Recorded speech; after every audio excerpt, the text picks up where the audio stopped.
Hello, class. Today we will study about rural life and society.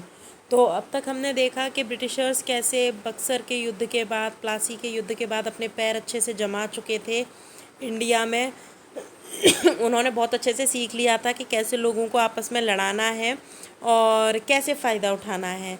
राजा को राजा से लड़ा दिया, नवाब को नवाब से लड़ा दिया, एक दूसरे से धोखा दिलवा दिया। तो बाय हुक और बाय क्रुक उन्हें कंट्रोल तो चाहिए था, जो वो धीरे धीरे लेते जा रहे थे। अब देखते हैं उनकी आगे की पॉलिसीज़ क्या थी। Before the British established themselves as the colonial rulers in India, most of the villages were self-sufficient. तो ब्रिटिशर्स के आने से पहले और ख़ुद को यहाँ पर इस्टेब्लिश करने से पहले यहाँ के गांव समृद्ध थे। ऐसा नहीं गरीबी थी, ख़राब हालत थी, सेल्फ सफिशिएंट थे। They were governed by a village panchayat that would look after the administration and resolve disputes. उनके पास खुद की विलेज पंचायत थी, उनकी पंचायत होती थी जिसमें वो अपने मसलों को ले जाते थे, अपने डिस्प्यूट्स को ले जाते थे, अपनी दिक्कत परेशानियों को ले जाते थे और वहाँ पे उनकी जो प्रॉब्लम्स थी उनको सॉल्व किया जाता था। The villages would pay the land revenue to the king that was collected by an official who was an integral part of village administration. और जो विलेज थे, जो गांव थे, उसमें लैंड रेवेन्यू दिया जाता था राजा को, जो वो था टैक्स लगता था उनकी ज़मीनों पर, वो आराम से राजा को देते थे। और राजा की तरफ से ऐसा नहीं कि वो खुद मांगने आता था टैक्स, उसके ऑफिशियल आते थे और वो टैक्स ले जाते थे। During the Mughal period, the land was assessed and taxes were implemented accordingly. Proper implementation होता था, ऐसा नहीं था जिससे जितनी मर्जी आ रहा है उससे उतना टैक्स ले रहे हैं। एक प्रॉपर सिस्टम था मुग़ल पीरियड में भी, और ग्रोथ को देख के, प्रोडक्शन को देखकर ही टैक्स को लिया जाता था। However, under the British rule, drastic changes were made in the process of revenue collection. In this chapter, we will learn about the various methods used by the British to colonize the countryside. We will also learn what the peasants did to counter the ulterior motives of the British. तो जब Britishers आए, बहुत सारे changes आए, drastic changes आए, उन्होंने पूरे revenue collection को चेंज करके रख दिया। अब क्या क्या चेंजेस आए, उन्होंने किस तरीके से रेवेन्यू कलेक्शन किया, किस तरीके से टैक्सेस इम्पोज़ किए। मैं इम्प्लीमेंट तो नहीं बोलूँगी क्योंकि एक होता है इम्पोज़ करना। उन्होंने वो जो टैक्सेस थे वो थोपे थे, किसी से कोई पूछा नहीं था, किसी से कोई जानकारी नहीं ली। उन्हें कोई मतलब नहीं था कि अगर सूखा पड़ रहा है और क्रॉप नहीं उग पाई है तो वो टैक्स ना लें। वो टैक्स उन्हें चाहिए था, चाहे मर के दें पीजेंट्स, चाहे जी कर दें। तो चलिए देखते हैं क्या क्या चेंजेस थे। Revenue system under the British. After establishing the rule, the main aim of the British was to ensure a steady source of income. जब एक बार उन्होंने अपने पैर जमा लिए ना इंडिया में, तो अब उनका सिर्फ एकमात्र एम था कि इनकम लो, इनके पास इनकम होनी चाहिए। इनकम क्यों? अपनी आर्मी को मेंटेन करने के लिए, इसके अलावा ज़्यादा से ज़्यादा एरिया को ऑक्यूपाई करने के लिए, अपनी इंडस्ट्रीज़ चलाने के लिए, ठीक है। तो उन्हें इनकम तो चाहिए थी। In order to realize this aim, the British introduced 3 types of land revenue systems in different parts of the country. Permanent settlement और zamindari system, ryotwari system and mahalwari system. इनको बहुत ध्यान से पढ़िएगा, बहुत इम्पॉर्टेंट है। इवन पता नहीं आप लोग यकीन करेंगे या नहीं करेंगे, अगर आपके घर में कोई कंपटीशन की तैयारी कर रहा हो तो आप पूछिएगा कि क्या इन चीज़ों से रिलेटेड क्वेश्चंस आते हैं, तो वो आपको बताएंगे कि बिल्कुल आते हैं। परमानेंट सिस्टम से, सेटलमेंट से, रियातवारी सिस्टम से, महलवारी सिस्टम से क्वेश्चंस आते हैं। तो कंपटीशन के लिए, अपनी नॉलेज के लिए, एग्ज़ाम्स के लिए अच्छे से पढ़िए इन टॉपिक्स को, ये बहुत इंपॉर्टेंट टॉपिक्स हैं। The permanent settlement was introduced by Lord Cornwallis in Bengal in 1793। Please इसको अंडरलाइन कर लीजिए, हाईलाइट कर लीजिए, तो अच्छे से अंडरलाइन कर लीजिए इसे, ये बहुत इम्पॉर्टेंट है कि परमानेंट सेटलमेंट ये इंट्रोड्यूस किया था लॉर्ड कॉर्नवालिस ने, और बंगाल में इसको इंट्रोड्यूस किया गया था 1793 में। Under this land revenue system the zamindars were given the hereditary ownership of land. के जो ज़मींदार हैं वो ज़मींदार रहेंगे, बने रहेंगे।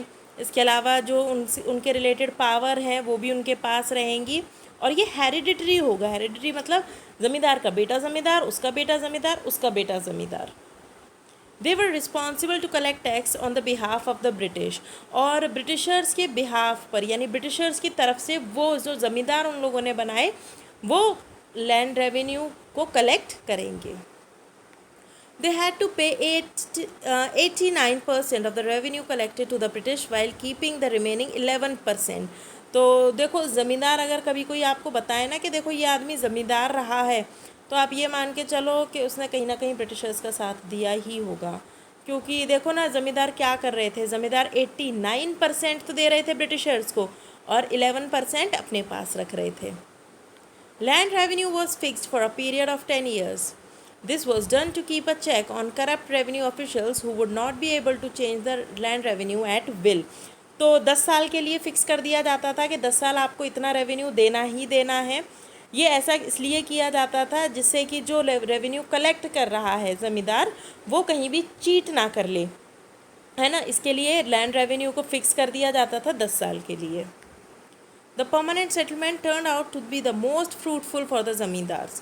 The hereditary ownership of land helped them emerge as a new wealthy and powerful class of landlord. Power आ गई इन लोगों के पास, ये पैसे वाले होते चले गए। ये पीजेंट से लेते थे रेवेन्यू, 89% ब्रिटिशर्स को देते थे, 11% अपने पास रखते थे।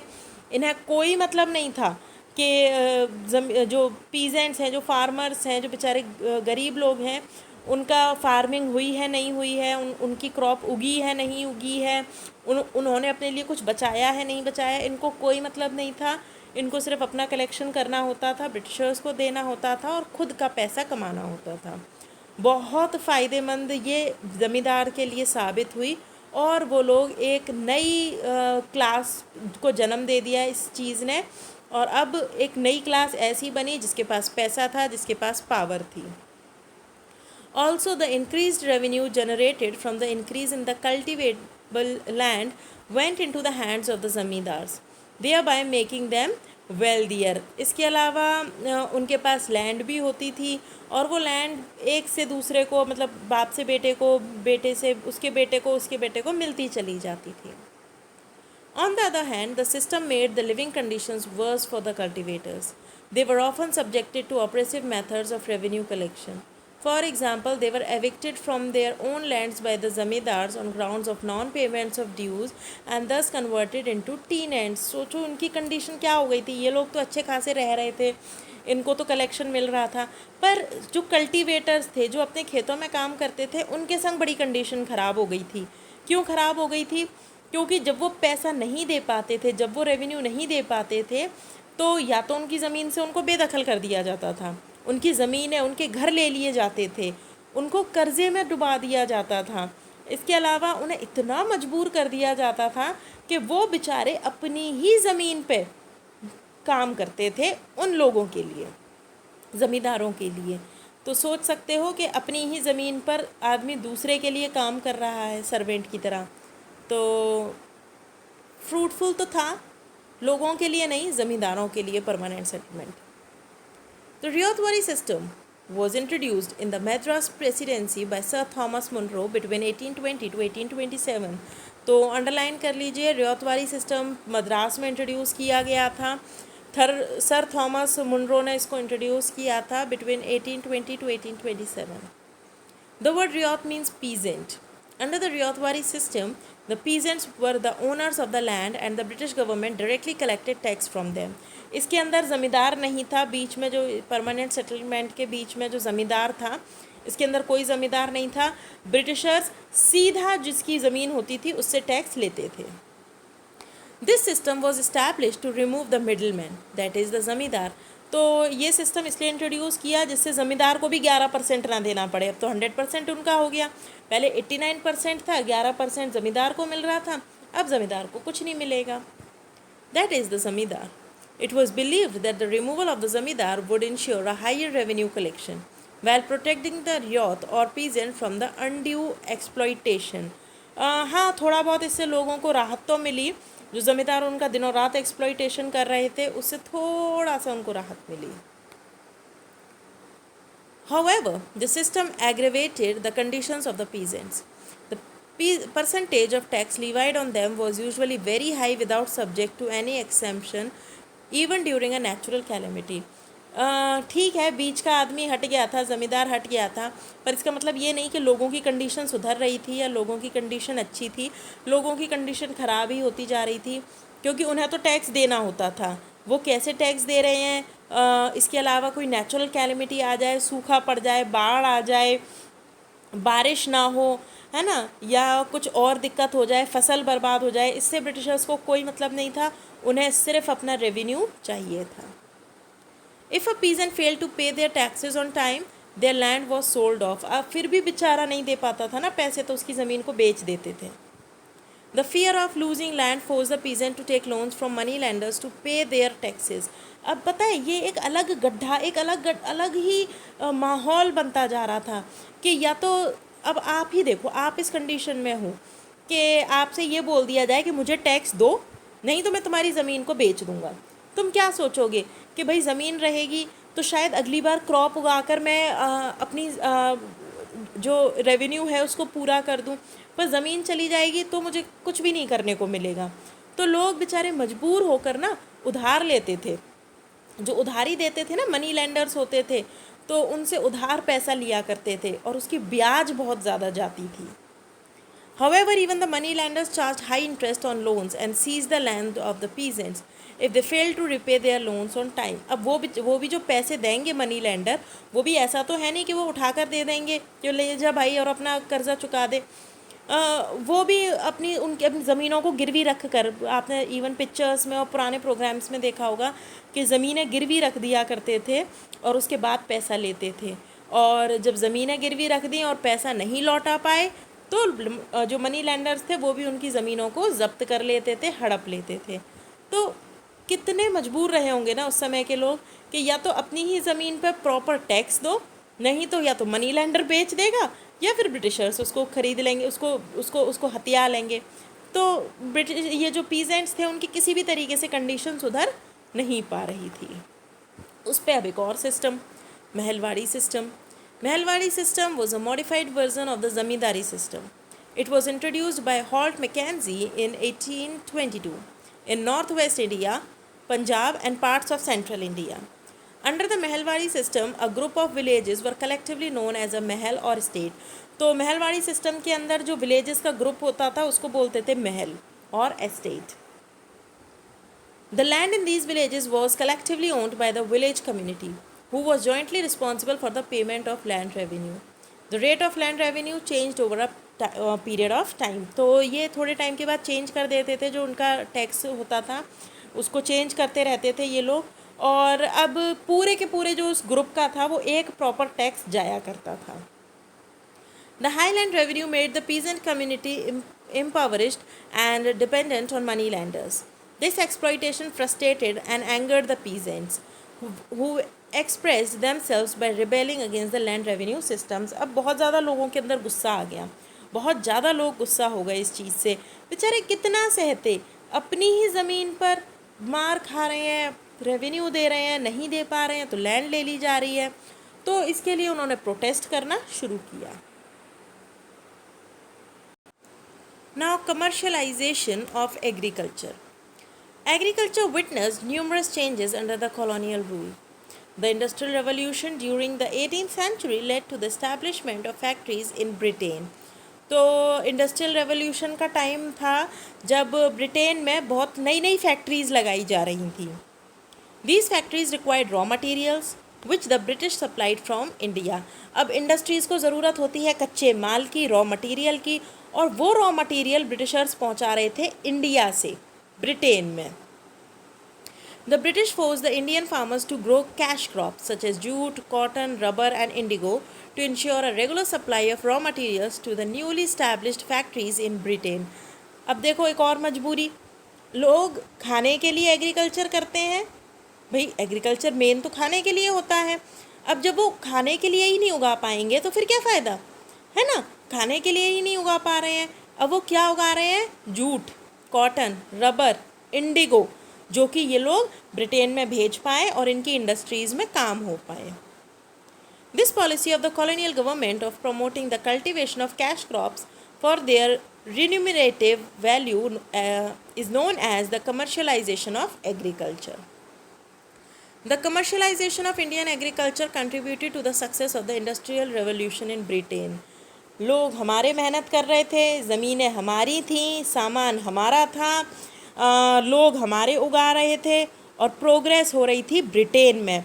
ब्रिटेन में जो इंडस्ट्रियल रेवोल्यूशन आया उसमें प्रोग्रेस हुई और प्रोग्रेस करी हमारे लोगों ने यहाँ पर चीज़ें उगाकर और उनको बाहर भेजकर। However, it ruined the self-sufficiency of the Indian villages. पर हुआ क्या कि ये लोग तो अपना डेवलपमेंट कर रहे थे पर हमारा डेवलपमेंट बेकार हो गया, लोग खाने के लिए ही नहीं बचा उनके पास कुछ। The commercialization of Indian agriculture benefited the British along with the landlords and money lenders. फ़ायदा उठाया ब्रिटिशर्स ने, लैंडलॉर्ड्स ने, मनी लैंडर्स ने, ज़मींदारों ने। It resulted in widespread impoverishment among the peasants in India. The agriculture in India was already exposed to natural calamities such as flood and drought. देखो agriculture की हालत हमेशा से ख़राब ही रही है, कभी सूखा पड़ जाता है तो कभी बाढ़ आ जाती है, तो कभी फसल ख़राब हो जाती है, कभी फसल में रोग लग जाता है, तो हमेशा ही एक तो एग्रीकल्चर में परेशानी रही। The commercialization of agriculture burdened the peasants further with high tax slabs and low price of crops. और उस पर भी जो परेशानी थी वो बढ़ा दी हमारे ब्रिटिशर्स ने। उन्होंने ये कर दिया कि भाई हमें कोई मतलब नहीं है तुम्हारे जो कुछ उग रहा है नहीं उग रहा, तुम करो नेत करो, हमें कोई मतलब नहीं है। एक तो हमें टैक्स दे दो और दूसरा रॉ मटेरियल भी हमें दे दो सस्ते में। High rates of tax made it difficult for the peasants to pay their taxes on time, the failure of which could lead to the loss of land. अब बड़ी ही बुरी कंडीशन हो गई कि या तो प्रॉपर टैक्स दो और नहीं तो फिर अपनी ज़मीनों को हमें बेच दो। बेच भी क्या दो, वो ले ही लेंगे बिना ही पैसों में। As a result, they were often forced to borrow money from moneylenders. However, instead of extending a helping hand to the peasants, moneylenders further took advantage of their crisis by either trapping them in a never-ending cycle of debt or seizing their land. Peasants भी, ये जो peasants थे जो बेचारे परेशान थे, कर्जा ले लेके अपना टैक्स चुका रहे थे, मनी लैंडर्स ने भी इनके संग बदतमीजियाँ देने में कमी नहीं छोड़ी। ये लोग इनको ऐसे जाल में फंसा देते थे कि ये बेचारे जीवन भर उस जाल से फ्री नहीं हो पाते थे, कर्जा चुकाते ही रहते थे। इनकी जनरेशन्स तक कर्जा चुकाती थी, ये कंडीशन थी। Though the commercialization of Indian agriculture had an altogether negative impact, it also had some positive aspects. For instance, to ensure the demand for raw materials was met sufficiently, the British improved the irrigational facilities. The regional specialization of crops was put into practice efficiently. अब इतनी negative बातों में एक positive बात ये निकल कर आई कि ब्रिटिशर्स ने क्रॉप को अच्छा करने के लिए नई नई तकनीकें ले आए, वो नई नई टेक्नोलॉजी ले आए, इरिगेशन फैसिलिटीज़ अच्छी कर दी, जिससे जो फार्मर्स थे वो प्रॉपर अपने खेतों में पानी दे पाते थे और उनका एग्रीकल्चर अच्छा होता था, उनका प्रोडक्शन अच्छा होता था। Now will talk about peasants rebellions, यानी कि भाई इतनी परेशानियां झेलने के बाद लोग चुप तो बैठेंगे नहीं, कहीं ना कहीं तो लड़ाई होगी, कहीं ना कहीं तो चीज़ें सामने निकल कर आएंगी। तो अब लोगों का आक्रोश सामने आने लगा था। As we know, the land revenue systems introduced by the British had ruined the prosperity of Indian villages and led to widespread discontentment among the Indian peasants. This discontentment eventually led to a number of rebellions against the British system of land revenue. तो जब इतनी ज़्यादा परेशानी लोग झेल रहे हैं, गरीब हो गए हैं, उनके पास खाने तक को नहीं है, तो कहीं ना कहीं ये चीज़ें सामने तो आनी थी और शुरुआत हो चुकी थी लड़ाई की। The Indigo Rebellion was one such example of peasant rebellion. Let us study it in detail. तो सबसे इम्पॉर्टेंट इसमें है इंडिगो रेबेलियन, जिसके बारे में अब हम पढ़ेंगे। Indigo was a tropical plant that was widely cultivated for the dark blue die it produced. तो ये जो एक है, ये जो इंडिगो है ये ट्रॉपिकल प्लांट है और ये यूज़ किया जाता है ब्लू डाई के लिए। The textile factories that had come up in Britain during the Industrial Revolution created a huge demand for Indian indigo. तो इंडियन इंडिगो की बहुत ज़्यादा डिमांड थी ब्रिटेन में कपड़ों को डाई करने के लिए, ब्लू कलर के लिए। In India, indigo was cultivated through two methods, nij and rayoti. Under the niche system, indigo was cultivated in plantations that were owned by the rich European planters with the help of laborers. तो दो तरीके से Indigo उगाई जाती थी India में, दो system थे, वो थे निज और रियोती। तो निज सिस्टम में ये लोग क्या करते थे, खुद की लैंड होती थी ब्रिटिशर्स की, और ये लोग लेबर को रखते थे उसमें क्रॉप प्रोडक्शन के लिए, यानी कि जो काम करने के लिए उन खेतों में होते थे, उनके जो लैंड पर होते थे वो लेबर्स होते थे। Under the ryoti system the peasants were forced to sign an agreement और a contract. Those who sign the contract got cash advances from the planters at low rates of interest to produce indigo. दूसरा method था ryoti system, जिसके अंदर जो land होगी वो दूसरे की होगी, यानी पीजेंट की होगी, और उसको एक कॉन्ट्रैक्ट साइन करना होगा कि ये जो भी उगाएंगे इंडिगो, यानी इंडिगो उगाएंगे ये अपनी लैंड पे, कोई और नहीं क्रॉप उगाएंगे, इंडिगो उगाएंगे और उसको कम रेट पे बाद में जब वो उग जाएगा तो उसको ब्रिटिशर्स को दे देंगे। तो इस तरीके का कॉन्ट्रैक्ट साइन होता था। तो दोनों सिस्टम आपको समझ में आ गए। निज उनकी खुद की लैंड होती थी ब्रिटिशर्स की और उस पर लेबर्स काम करती थी।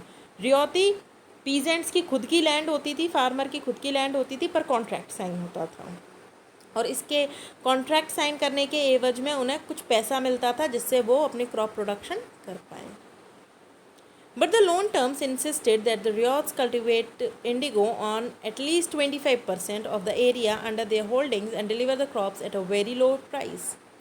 In India, indigo cultivation was majorly done through the ryoti system. Contributing to the plight of peasants, indigo cultivation would also leave the land unfit to grow any other crop. अब होता क्या था कि एक बार अगर इंडिगो उगा ली जाए तो जो सॉइल की फर्टिलिटी है वो ख़राब हो जाती है। तो देख सोच के समझ सकते हैं हम कि क्या कंडीशन होती होगी लैंड की और फार्मर्स की।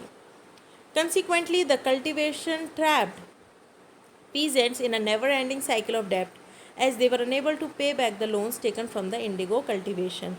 इंडिगो कल्टीवेशन जितना वो पैसा लगाते थे अपने इंडिगो उगाने के लिए, उतना पैसा तो उन्हें मिलता नहीं था, क्योंकि उन्हें सस्ते रेटों पे अपनी इंडिगो बेचनी होती थी। तो वो कर्जे की साइकिल में दबते ही चले जाते थे। The inhumane conditions created by indigo plantation for the Indian peasants led to the Indigo Rebellion of Bengal in 1859 to 1860. The indigo cultivators went on a strike and rebelled against European indigo planters.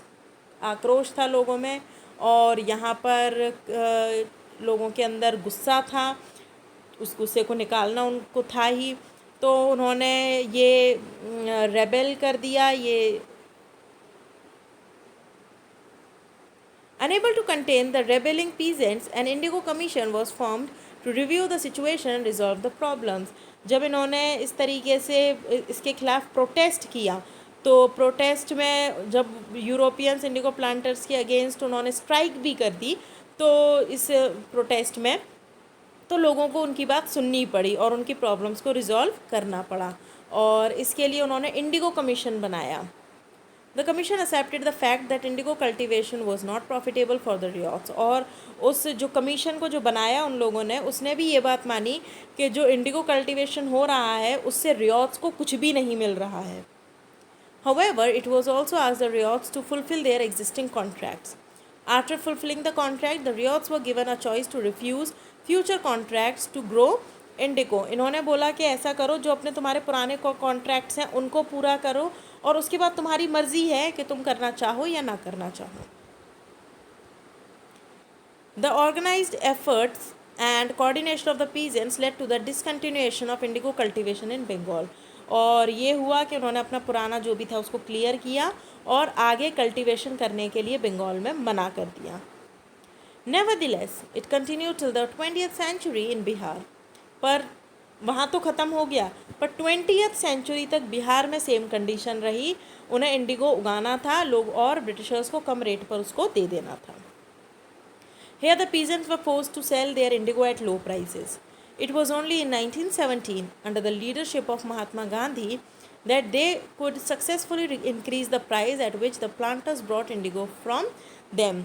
तो काफ़ी time तक ये चीज़ें चलती रहीं, 1917 तक ये चीज़ें चलती रहीं, जब तक महात्मा गांधी जी नहीं आए और बिहार की कंडीशंस नहीं सुधर पाई. In the initial stages, the peasant rebellions were sudden and executed without proper planning. However, by the 20th century, under the leadership of Mahatma Gandhi, the peasants were organized into groups. शुरुआत में जो farmers थे वो इकट्ठे होकर नहीं लड़ पा रहे थे, पर महात्मा गांधी जी के आने के बाद सब लोग यूनाइट हुए, सब लोग इकट्ठे हुए और उन्होंने स्ट्राइक और प्रोटेस्ट किए. The main objective of these mass peasant movements was to address the problems that cropped up due to the exploitative practices of the British. और इन ग्रुप्स का जो स्ट्राइक करने का मोटिव था, रेबल करने का जो मोटिव था, प्रोटेस्ट करने का जो मोटिव था, वो ये था कि उनकी परेशानियों को सुना जाए और उनका जो शोषण किया जा रहा है उसको बंद किया जाए. Apart from the mass movements, a number of Kisan Sabhas also came up during this period to represent the peasants and to resolve their issues. ये जब बड़े बड़े लेवल पे ग्रुप्स बनने लगे तो कहीं ना कहीं एक छोटी छोटी सभाएं भी होने लगी, किसानों की सभाएं होने लगी, जिसमें वो इन चीज़ों पर बात करते थे कि कैसे हम ब्रिटिशर्स से के चंगुल से जो उनका डेब्ट साइकिल है उससे निकल सकते हैं. The movements and associations formed during this period of them are given below. So पहला हुआ 1920 to 1921. Peasants opposed arbitrary increase in revenue by zamindars, and the Audh Kisan Sabha was established under Pandit Jawaharlal Nehru and a local leader Ramchandra. तो जवाहरलाल नेहरू और रामचंद्र के under इस सभा को बुलाया गया और इसका मोटिव था जो रेवेन्यू कलेक्शन बढ़ रहा था, जो रेवेन्यू बढ़ रहा था, टैक्स बढ़ रहा था, उसको रोकना. दूसरा 1923 to 24, peasants successfully resisted the increase in revenue in Tanjore and the first Riots Association was formed by N.G. Ranga in Andhra. तो N.G. रंगा जी ने भी यहाँ पर एसोसिएशन की शुरुआत की जिसमें जो रेवेन्यू कलेक्शन था उसको बढ़ने के खिलाफ यहाँ पर प्रोटेस्ट हुआ. 1927, T. Prakasam and K. Venkatapaya, थोड़ा सा साउथ इंडियन नाम है, spearheaded a Kisan movement in the Krishna Godavari Delta. Sardar Vallabhbhai Patel led the no revenue campaign against the revenue hike by 22% in Bombay and forced the government to temporarily abandon the revision. तो इन्होंने tax बढ़ा दिया था, 22% तक tax बढ़ा दिया था, जिसको कम करने के लिए यहाँ पर प्रोटेस्ट हुआ. अब ये एक केस स्टडी है, इसको आप खुद पढ़ेंगे और इसके अलावा कोई डाउट हो तो we can discuss it on the group. In the next class we will discuss the question answers and the exercises of this chapter. So you also need to do these key terms and this roundup in your notebook. Of course in the next class we will also start with the next chapter. Till then, bye.